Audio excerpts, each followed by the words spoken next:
We cannot allow the natural passions and prejudices of other peoples to lead our country to destruction.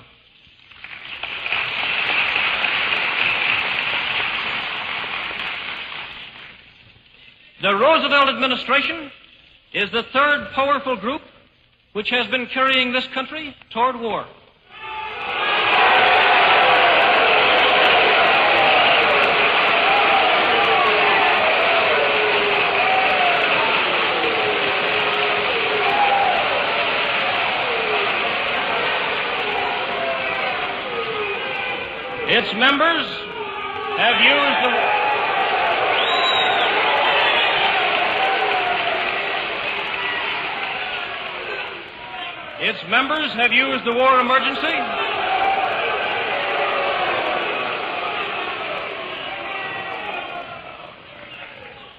Its members have used the war emergency to obtain a third presidential term for the first time in American history.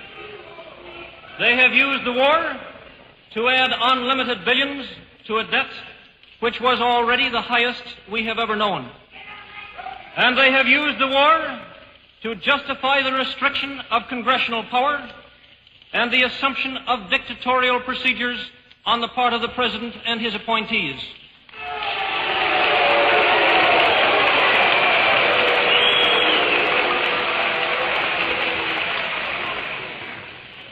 The power of the Roosevelt administration depends upon the maintenance of a wartime emergency.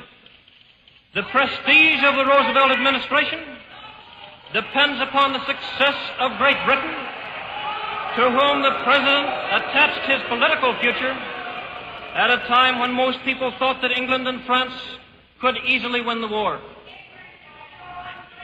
The danger of the Roosevelt administration lies in its subterfuge. While its members have promised us peace, they have led us to war, heedless of the platform upon which they were elected.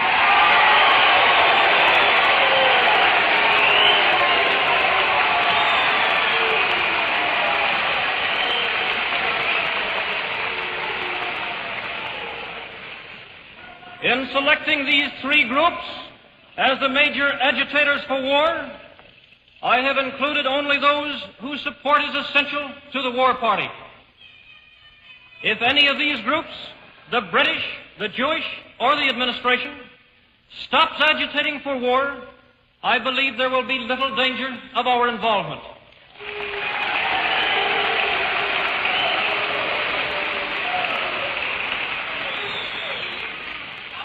I do not believe that any two of them are powerful enough to carry this country to war without the support of the third. And to these three, as I have said, all other groups are of secondary importance. When hostilities commenced in Europe in 1939, it was realized by these groups that the American people had no intention of entering the war. They knew it would be worse than useless to ask us for a declaration of war at that time. But they believed that this country could be enticed into the war in very much the same way that it was enticed into the last one.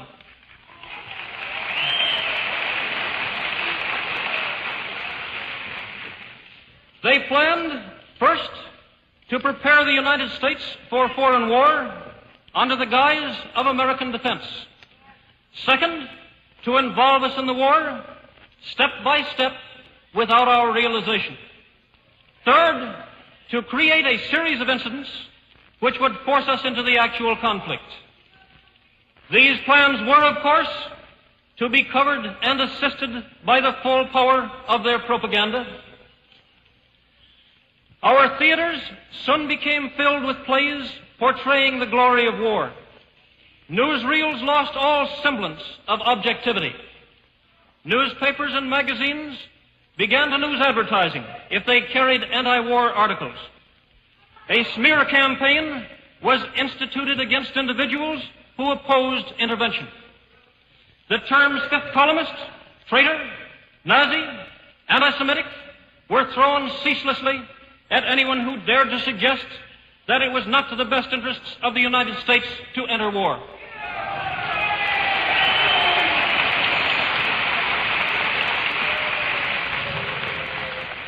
Men lost their jobs if they were frankly anti-war. Many others dared no longer speak. Before long, lecture halls that were open to advocates of war were closed to speakers who opposed it. A fear campaign was inaugurated. We were told that aviation, which has held the British fleet off the continent of Europe, made America more vulnerable than ever before to invasion. Propaganda was in full swing. There was no difficulty in obtaining billions of dollars for arms under the guise of defending America. Our people stood united on a program for defense. Congress passed appropriation after appropriation for guns and planes and battleships with the approval of the overwhelming majority of our citizens. That a large portion of these appropriations was to be used to build arms for Europe, we did not learn until later. That was another step. To use a specific example, in 1939, we were told that we should increase our Air Corps to a total of 5,000 planes. Congress passed the necessary legislation. A few months later, the administration told us that the United States should have at least 50,000 planes for our national safety. But almost as soon, almost as fast as fighting planes were turned out from our factories, they were sent abroad, although our own Air Corps was in the utmost need of new equipment. So that today, 2 years after the start of war, the American Army has only a few hundred thoroughly modern bombers and fighters. Less, in fact, than Germany is able to produce in a single month. Ever since its inception, our arms program has been laid out for the purpose of carrying on the war in Europe, far more than for the purpose of building an adequate defense for America.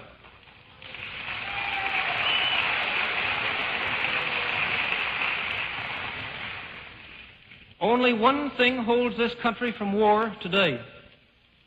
That is the rising opposition of the American people. Our system of democracy.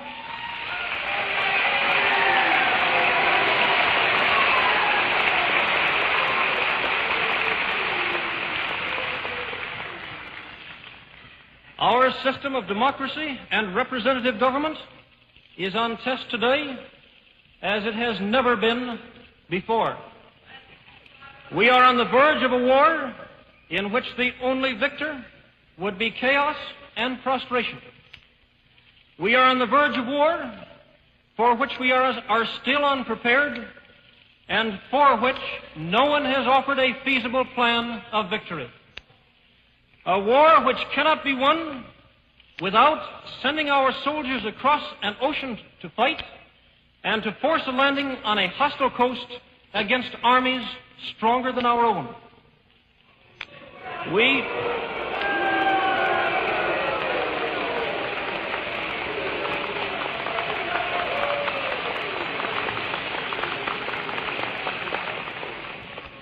We are on the verge of war, but it is not yet too late to stay out.